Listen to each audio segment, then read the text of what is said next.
Subscribe करें हमारा official YouTube channel और बेल आइकन दबाकर पाएं सभी नोटिफिकेशन। नमस्कार, एमएच1 प्राइम में आपका स्वागत है। मैं हूं आपके साथ वरुण गोयल। हरियाणा बीजेपी को नया प्रदेश अध्यक्ष मिला है। हरियाणा बीजेपी के नए प्रदेश अध्यक्ष बने हैं ओम प्रकाश धनखड़।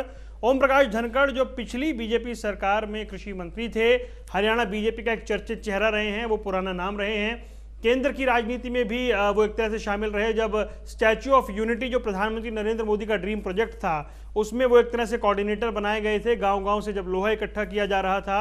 अब सवाल ये है कि कई सारे नाम चर्चा में थे, लेकिन यहाँ पर ओम प्रकाश धनखड़ को जिस तरह से प्रदेश बीजेपी का अध्यक्ष बनाया गया है, उससे कौन से समीकरण साधने की कोशिश हो रही है, हरियाणा की राजनीति में किस तरीके से ये नियुक्ति, इसके मायने क्या हैं, इस पर चर्चा करेंगे। दो खास मेहमान हमारे साथ जुड़ गए हैं। हमारे साथ तरुण भंडारी जुड़ गए हैं भारतीय जनता पार्टी से, और हमारे साथ जुड़ गए हैं केवल ढींगड़ा साहब कांग्रेस से। आप दोनों का बहुत बहुत स्वागत है। तरुण भंडारी जी, सबसे पहले ये बताइए कि अब कौन से नए समीकरण साधने की ओर बढ़ रहे हैं? आप गठबंधन की सरकार चला रहे हैं, इस नियुक्ति के मायने क्या हैं?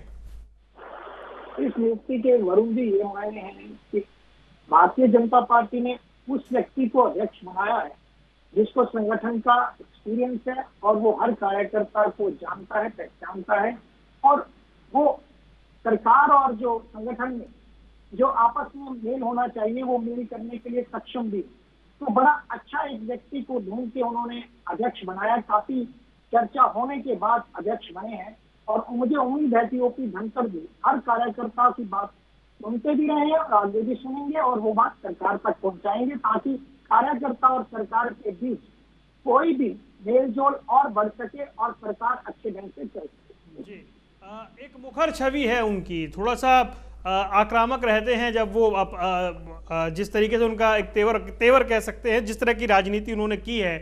क्या एक जो सबसे बड़ी बात होती है समन्वय की, कोऑर्डिनेशन की, सरकार और पार्टी के बीच में, उस भूमिका में आपको क्या लगता है, क्या भविष्य देख रहे हैं? बिल्कुल मैंने पहले बताया कि पार्टी के कार्यकर्ता जो संगठन के लिए काम कर रहे हैं, जो लोग सरकार में काम कर रहे हैं, उनमें समन्वय बनाने का काम बड़े अच्छी बखूबी से निभाएंगे, क्योंकि उनका हमेशा एक्सपीरियंस भी रहा है और हर कार्यकर्ता को हर जिले में वो जानते भी हैं। तो इसलिए हाईकमान ने बड़ा सोच समझ के फैसला किया है, और आने वाले समय में और कार्यकर्ताओं को मान सम्मान दिलाने की बात और लोगों की बात सरकार तक पहुंचाने की बात लगातार करेंगे। ठीक है, केवल ढींगड़ा साहब, क्या आपको लग रहा है बड़ौदा उपचुनाव में इसका कोई फर्क पड़ने वाला है? इस नियुक्ति का कोई नए समीकरण साध रही है बीजेपी? पहले तो ये इनका इंटरनल मामला है भारतीय जनता पार्टी का, किसको अध्यक्ष बनाएं।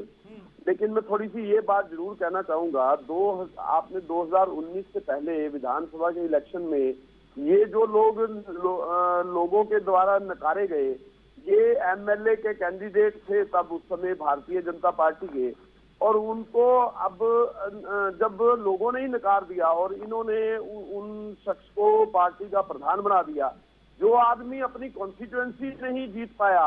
अब ये देखिए कि वो हमारे जो इन्होंने बीजेपी का जो क्या हाल हो गया कि इन्होंने पूरे हरियाणा का उसको अध्यक्ष बना दिया। तो ये बात सोचने की है।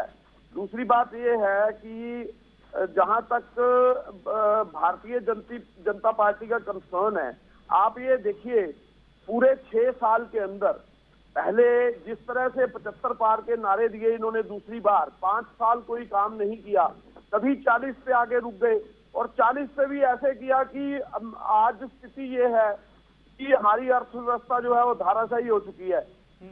हमारे जो हरियाणा के अंदर जो एक समन्वय था वो खत्म कर दिया। 5 साल जो पिछले निकले थे, आपने देखा होगा जाट वर्सेस नॉन जाट हरियाणा को किया गया। पंचकुला का आपने हाल देखा होगा, 3 बार हरियाणा जला था। और उसके जोड़ रहा हूँ, छोटी सी चीज जोड़ रहा हूँ, अपनी बात आप कंटिन्यू कीजिएगा। ढींगड़ा साहब बात कंटिन्यू कीजिएगा। अगर यही फॉर्मूला है कि जी वो पिछले चुनाव में जनता ने उनको नकार दिया, तो ये बात तो कुमारी शैलजा पर भी लागू होती है। करना चाह रहा था। नहीं, देखिए मैं आपको ये कहना चाहता हूँ कि जो अपनी कॉन्स्टिट्यूएंसी में एमएलए की जो बड़े बड़े दावे करता था, और एज कृषि मंत्री उन्होंने ये कहा था कि हम आते ही स्वामीनाथन की रिपोर्ट लागू कर देंगे, आपने देखा होगा उससे पहले अर्धनग्न अवस्था में नारे लगाते थे। मेरा कोई नहीं, मेरी आप बात नहीं समझे। मैं तो सिर्फ इतना सा कह रहा हूं कि जो आपने बात कही कि जी वो नकारे गए थे, वो बात तो फिर कुमारी शैलजा पर भी लागू होती है ना। तो बात वो रखिए जो आपने नहीं किया हो, या तो आपने कुछ हटके काम किया हो। नहीं वरुण जी, बात ये है, मैंने पहले भी कहा कि ये इनकी पार्टी का अपना इंटरनल मामला है। ठीक है, लेकिन जो अपनी कॉन्स्टिट्यूएंसी एमएलए की कॉन्स्टिट्यूएंसी नहीं जीत पाया, चलो तो कुमारी शैलजा पे अगर आप कहते हैं बात लागू होती है, लेकिन वो एक सिरसा के इलाके से उन्होंने चुनाव लड़ा था और उस समय जो मोदी जी के बड़े बड़े नारे थे अच्छे दिनों के, वो लोगों ने उस पर वोट दी। लेकिन ये तो हरियाणा की राजनीति के अंदर एक एमएलए की कॉन्स्टिट्यूएंसी मीठा मीठा गपगप नहीं चलेगा। तरुण भंडारी जी कुछ कहना चाह रहे हैं। मेरे भाई ढींगरा जी बड़े पुराने कांग्रेस के और बड़े अच्छे व्यक्ति हैं। इन्होंने मीडिया भी चलाया प्रदेश के मुख्यमंत्री के साथ, कई मजबूरियां भी रहती हैं इनकी, क्योंकि अब इन्होंने दो बातें कही। पहली बात ये कही कि उस व्यक्ति को बना दिया गया जो अपना एमएलए का चुनाव हार गया। वरुण जी, मेरे से पहले आपने वो बात रख दी कि कुमारी शैलजा पहले वो चुनाव अम्बाला से हारी, और दूसरी बार जब उनको मजबूरी में चुनाव लड़वाना पड़ा तो भारी मतों से वो 2.5 लाख के करीब चुनाव हारी और उनको प्रदेश का अध्यक्ष बना दिया जाता है। मैं तो कहता हूँ ढींगरा भी जैसा अध्यक्ष होना चाहिए जो कांग्रेस को मजबूत कर रहा है। इस पार्टी में ये नहीं होगा, यहाँ तो वही हारे हुए व्यक्ति जो 2-4 लोग हैं वही अध्यक्ष बनते रहेंगे। और दूसरी बात, ढींगरा जी ने कहा कि भारतीय जनता पार्टी का हाल बुरा हो गया 47 से 40 के आगे। अगर यही बात इन पे बात कर लें, जब 67 सीट आई थी पहली बार सरकार में, तो दूसरी बार इनकी 40 पे आ गई थी। 67 से 40 पे आना कितनी गिरावट है और 47 से 40 पे आना ये कितनी गिरावट है, इस बात का जवाब भी ढींगरा जी को पता होगा। और मैं ये बताता हूँ, मैंने कांग्रेस में नहीं कर रहा हूँ, ढींगरा जी आपके साथ में मैंने काम किया है और बड़े सच्चे और ईमानदारी से बात कर रहा हूँ। वहां क्या होता है कि हर व्यक्ति वही 2-3 लोग प्रदेश अध्यक्ष बनेंगे, वही चेहरे होंगे, उसके अलावा कोई नहीं। अगर राज्यसभा में भी बात आएगी तो वही 2-4 चेहरे। आप जैसे कार्यकर्ता को वहां मान सम्मान नहीं मिल पाता इतने बड़े लेवल पे। काम आप लोग करते हो यहाँ पे। आज ये देखिए, अगर उस व्यक्ति को भी अध्यक्ष बना दिया जाता है, चाहे दिल्ली में देख लीजिए, आप कई और प्रदेशों में भी देखिए जिनका म्युनिसिपल कॉर्पोरेशन के चुनाव जीतने का एक्सपीरियंस है, तो ये फर्क। धनखड़ जी बड़े अच्छे उम्मीदवार हैं, उनका एक्सपीरियंस है, उनका सरकार में भी एक्सपीरियंस है, उनका संगठन में भी एक्सपीरियंस है। तो समन्वय बना के वो बहुत अच्छा काम करेंगे। आने वाले समय में भारतीय जनता पार्टी के लिए बहुत अच्छा कार्य करेंगे। ठीक है, ढींगरा साहब कह रहे हैं इंटरनल मैटर है, लेकिन फिर ढींगरा साहब मैं इसमें ये जोड़ रहा हूं, बड़ौदा आपकी सीट है, सीट बचा पाएंगे क्या? क्योंकि बीजेपी जिस मोड से आगे आई है, इस सीट को लेकर संभावनाएं क्या दिख रही हैं? इस नियुक्ति का कोई असर होगा? वरुण जी, जहां तक पहले आपने जो पहली बात देखकर मेरे से पूछा था और मैं जवाब नहीं उससे पूरा क्लैरिटी में आपको कर देता हूं। जो शैलजा लड़ी थी वो लोकसभा लड़ी थी और जो धनखड़ साहब लड़े थे ये विधानसभा लड़े थे। लोकसभा के मुद्दे और होते हैं, विधानसभा के और होते हैं। और विधानसभा के जो मुद्दे हैं इसके अंदर मैं आपको फिर कहना चाहूंगा, जिन आदमियों ने उनकी कॉन्स्टिट्यूएंसी को हरा दिया वो बड़ौदा में क्या फाइट करेंगे? और मैं हरियाणा में लड़ा था। कहना चाहता हूं कि फाइट तो नजदीक है और इसकी क्लैरिटी भी आ जाएगी कि बड़ौदा का चुनाव जो है ये इतने लो मार्क्स रहेगी कि शायद जमानत भी जब्त हो जाए। ऐसी स्थिति बीजेपी की बनने वाली है। मैं आपको ये अभी एलानिया वरुण जी ये बात कह देता हूँ। लेकिन जो इलेक्शन होता है उसमें क्लैरिटी आ जाएगी।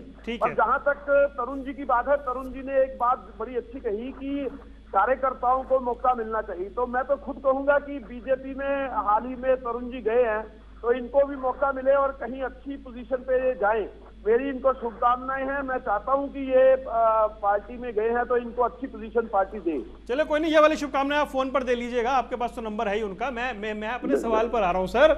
मेरा सवाल ये है कि जो हमने पीछे देखा, जो कांग्रेस के प्रदेश अध्यक्ष रहे, उनका सीएलपी लीडर का और जो पूर्व मुख्यमंत्री थे उनके बीच में किस तरह के संबंध रहे, किस तरह का समन्वय रहा, वो पूरी पार्टी ने देखा, हमने भी देखा। अब क्या चीजें सुधर गई हैं? देखिए, एक चीज कहना चाहता हूं, जो आपने चुनाव देखा होगा, इस चुनाव और जो पहला चुनाव था उसके अंदर जो स्थितियां रही, इस चुनाव के अंदर इन्होंने 75 पार के नारे दिए थे। आपने देखा वो किस तरह से धाराशायी हुए। और ये जो 40 भी आई हैं, ये अगर 75 पार के नारे नहीं दिए गए होते तो ये आई थिंक ये सरकार जो है ये 15 से नीचे होती और हमारी सरकार बन गई होती। मैं आपको ये चीज, इन्होंने लोगों को बरगलाया जो। नहीं तो आपकी सरकार क्यों नहीं बन पाई सर? कोऑर्डिनेशन में कमी रह गई क्या? नहीं, मैं आपको कहना चाहता हूं कि इन लोगों ने जो बड़ा प्रचार किया और जो मुख्यमंत्री ने प्रचार किया कि हम 75 पार हैं, और आपके इनके जो दावे थे और चैनल्स भी इस मामले में शामिल सर थे आपके कि पास 75 नेताओं की पार कमी हो रहा थोड़ी थी, आपके पास नेताओं की कमी थोड़ी थी, इतनी लंबी फौज है। लेकिन वो दिक्कत क्या थी कि सब अपनी अपनी तरफ से जो थे सारे सीएम के दावेदार थे। सच्चाई तो ये भी थी। भंडारी साहब ये कह रहे हैं कि जमानत जब्त होगी आपकी बड़ौदा में। ऐसा जी मैं ये बताना चाहता हूँ वरुण जी, चुनाव जब लड़ा जाता है, मैं इनको ये कहता हूँ जमानत जब ये बात कह रहे हैं, जब चुनाव का रिजल्ट आएगा तो ये बात नोट कर लेना। कांग्रेस का कोई भी प्रवक्ता हो ये बात कहेगा कि बाई इलेक्शन में तो सरकार दबाव डाल के वोट दिलवाती है और इन्होंने लुभाव में नारे दिए, जनता को बहलाया फुसलाया, इसलिए ये चुनाव जीत गए। ये बात होगी उस वक्त जब डिबेट होती है तो उसमें कई मजबूरियों में बातें कहने की पड़ती है। जिस तरह ये कह रहे हैं कि हम जमानत जब्त करा देंगे, इनकी मजबूरी है ये बात कहना। मैं आज बताता हूँ जब बड़ौदा में चुनाव होगा तो वरुण जी आप भी वहां कवर करने जाएंगे, मैं भी वहां जाके आया हूँ। वहां पे चुनाव का माहौल अब बड़ा अलग है और भारतीय जनता पार्टी भारी मतों से वहां चुनाव जीतेगा। जी ढींगड़ा साहब, ये जमानत जब्त हो जाएगी ये बात तो आपने जींद में भी कही थी और अपना एक राष्ट्रीय चेहरा उतार दिया था चुनाव में। नहीं, देखिए मैं आपको एक चीज कहना चाहता हूँ। अभी पिछले दिनों मुख्यमंत्री ने दावा किया था कि हम बड़ौदा के अंदर ये कर देंगे वो कर देंगे, तो हमारे जो एक्स सीएम है भूपिंदर सिंह हुड्डा, उन्होंने चैलेंज भी दिया था मुख्यमंत्री को कि वो आ जाएं खुद चुनाव में, और भूपिंदर सिंह हुड्डा जो हैं वो खुद उनके सामने चुनाव लड़ लेंगे और पता लग जाएगा। सर वो लड़ तो लिए सोनीपत से चुनाव। तो ये तो क्लैरिटी है बड़ौदा में। अभी भी मैं आपको ऐलानिया कहता हूं कि अगर ये इतना ही दम भरते हैं तो मुख्यमंत्री खुद बड़ौदा से चुनाव लड़ रहे हैं और भूपिंदर सिंह हुड्डा जो है इनके सामने बड़ौदा आ जाएंगे और पता लग जाएगा किसमें कितना है दम। फिर उसके बाद रिजल्ट जो है वो क्लैरिटी में आ जाएगा। नहीं वो सोनीपत से चुनाव लड़ा तो था हुड्डा साहब ने। सर वो लोकसभा था, अब वो विधानसभा के बाद आपने देखा होगा क्या हालात। चुनाव तो चुनाव होता है ना। विधानसभा के अंदर इनके सारे दावे फेल हुए। जी भंडारी साहब, इस चुनौती पे क्या कहेंगे आप? कभी धाराशायी हुए। ये जो बात इन्होंने कही उसके मुख्यमंत्री जी ने भूपेंद्र सिंह हुड्डा जी को जवाब दे दिया। उन्होंने कहा आपका भी मन नहीं भरा गया चुनाव लड़ने से, सोनीपत के लोगों ने आपको दिखा दिया कि किस ढंग से हार होती है। और आप तब भी कहते थे कि चुनाव, सोनीपत का चुनाव तो मैं वहां प्रचार भी नहीं करने जाऊंगा, तब भी चुनाव जीतूंगा और 10 की 10 सीटें जीतेंगे। परंतु सोनीपत जो कि जहाँ पे हम ऑपोजिशन भी ये मानती थी कि वहां पे नौकरियां रोहतक और सोनीपत में सबसे ज्यादा दी गई। अगर पंचकूला के यमुनानगर, करनाल, कुरुक्षेत्र या अहिरवाल बेल्ट की बात करो, वहां के लोग ये कहते हैं कि वहां के लोगों को नौकरियां दी गई। जहाँ इतना डेवलपमेंट हुआ, जहाँ इतना ये कहते हैं कि इतना काम हुआ, वहां भूपेंद्र सिंह हुड्डा जी चुनाव नहीं जीत पाए। और ये तो एक पॉलिटिकल स्टंट होता है, हर जगह मुख्यमंत्री जाके चुनाव नहीं लड़ते। जब विधानसभा के चुनाव थे तब करनाल से उन्होंने ओपन कर दिया था, आपकी टिकटें तो बाद में बटी है, तब जाके भूपेंद्र सिंह हुड्डा जी करनाल से चुनाव लड़ लेते, उनका भी मन शांत हो जाता और पता भी चल जाता कि कौन कितने पानी। जी ढींगड़ा साहब, मैं वरुण जी इनको कहना चाहता हूँ ये मैसेज दे मुख्यमंत्री को, और हुड्डा साहब चुनाव लड़ेंगे और दूध का दूध पाची का पानी। हुड्डा साहब क्यों बार बार चुनाव लड़ना चाह रहे हैं? ये मैसेज दे मुख्यमंत्री को और चुनाव में आ जाए, पता लग जाएगा हरियाणा में किसमें कितना है दम। जी भंडारी साहब, हमारी शैलजा, रणदीप सिंह सुरजेवाला, किरण चौधरी और बाकी लोग तैयारी करनी शुरू कर देंगे बड़ौदा में चुनाव जीतने की, नहीं चुनाव हारने की। ये बात आप याद रखना और बार बार ये बात ना हो लोग हुड्डा साहब चुनाव लड़ेंगे। हाँ वो कांटा निकालने वाली बात बड़ी फेमस है ना हरियाणा की राजनीति में। कांटा निकाल देंगे वो सब लोग, तो इसलिए भारतीय जनता पार्टी को नहीं नहीं, अब तो कांग्रेस बदल गई होगी ना जी, अब तो यूनिटी आ गई होगी। भंडारी साहब आप तो ज्यादा जानते हैं। तो ये जो 7-8 बड़े नेता जो मुख्यमंत्री बनना चाहते हैं, ये सब लोग कांटा निकालने जाते हैं उपचुनाव में। तो इसलिए बड़ा उम्मीदवार भूपेंद्र सिंह हुड्डा बहुत बड़े नेता है, तो उनको चुनाव वहां ना लड़ने देना, सलाह भी देना, क्योंकि ये 7-8 लोग वो कांटा निकालने जाते हैं, जैसे रणदीप सिंह सुरजेवाला जी का वहां से निकाल दिया। ढींगड़ा साहब भाई, ये भी तो एक फेमस बात है ना। मुझे याद है जींद उपचुनाव के बाद रणदीप सिंह सुरजेवाला ने कहा था कि जिन्होंने जड़ों में मट्ठा डालने का काम किया है उनको ढूंढा जाएगा। ये बातें तो आपके नेता ही कहते रहे हैं। ऐसा है वरुण जी, मैं आपको ये कहना चाहता हूँ, तरुण जी ने ये कहा कि इनके हमारे जो लोग हैं बड़े सारे हैं, तो इनके भी बहुत सारे हैं जिनको अपनी अपनी महत्वाकांक्षा है। ये महत्वाकांक्षी अपने लोग जो ले आए, क्योंकि सभी चुनाव लड़ना चाहते हैं बड़ौदा में। जो इनके 8-9 मंत्री हारे थे इस चुनाव के अंदर, वो सभी बड़ौदा चुनाव लड़ना चाहते हैं। वो उनको किसी को भी ले आए, उनसे किसी को सबकी जमानत जब्त होगी। तो मैं तो ये ऐलानिया बात कहता हूँ। मैं फिर वही बात कह रहा हूँ ना सर, ये बात आपने जींद उपचुनाव में भी कही थी, ये बात आपने जींद उपचुनाव में भी कही थी सर कि जमानत जब्त होगी। मैं वरुण जी आपको उदाहरण दे रहा हूँ, कैप्टन अभिमन्यु चुनाव लड़ना चाहते हैं, रामविलास चुनाव लड़ना चाहते हैं, शर्मा और भी कई लोग इनके चुनाव लड़ना चाहते हैं। कविता जैन भी वहां से बड़ौदा से चुनाव के लिए। अच्छा, कांग्रेस से कौन लड़ना चाहता है सर? कांग्रेस से कौन लड़ना चाहता है? उनके छोड़िए ना, अपने बताइए सर, उनके छोड़िए, अपने बताइए कौन लड़ना चाहता है कांग्रेस से? कांग्रेस से जो हमारी हाईकमान फैसला करेगी वो लड़ेगा, लेकिन अगर मुख्यमंत्री आएंगे सामने तो हुड्डा साहब चुनाव लड़ेंगे फिर, और उसके बाद ये पता लग जाएगा किसमें सीखना है तब। नहीं तो मुख्यमंत्री क्यों आएंगे फिर? ये जींद में भी लड़वा लेते, फिर आप जींद में क्यों नहीं लड़वाया आपने? अगर हर उपचुनाव में लड़ना है, उनको ये कहने का हक नहीं बनता मुख्यमंत्री को कि यहाँ पे सोनीपत में इस तरह से हाल हुआ। उनको ये आना चाहिए, फिर साबित। ठीक है, भंडारी साहब एक फाइनल कमेंट दीजिए। ऐसा कि मैं बताना चाहता हूँ कि सोनीपत का चुनाव जब भूपेंद्र सिंह हुड्डा जी ने लड़ा था तो मुख्यमंत्री ने जवाब दिया कि आप 2 चुनाव वहां से आए हो जहां आप अपना क्षेत्र कहते थे, तो अभी हार से आपका मन भरा नहीं कि आप तीसरा चुनाव भी हारना चाहते हो। इसलिए ये बात क्लियर है, ये पॉलिटिकल बातें हैं कि आप वहां से चुनाव लड़ो, यहाँ से। अगर भूपेंद्र सिंह हुड्डा वहां चुनाव लड़ना चाहते हैं, हम साधारण कार्यकर्ता से भूपेंद्र सिंह हुड्डा का मुकाबला करवाएंगे और वहां से चुनाव जीत के आएंगे, ये मैं चैलेंज करता हूँ। चलिए, क्योंकि अब बड़ी बात यह है कि हालांकि ये नियुक्ति के बाद बड़ौदा चुनाव भी है और नियुक्ति के बाद ये सवाल भी पूछा गया था, इसलिए चर्चा में बड़ौदा चुनाव ही रहेगा। इस नियुक्ति के क्या कुछ मायने हैं, देखने वाली बात रहेगी। फिलहाल आप दोनों मेहमानों का जुड़ने के लिए बहुत बहुत शुक्रिया। दीजिए इजाजत, नमस्कार।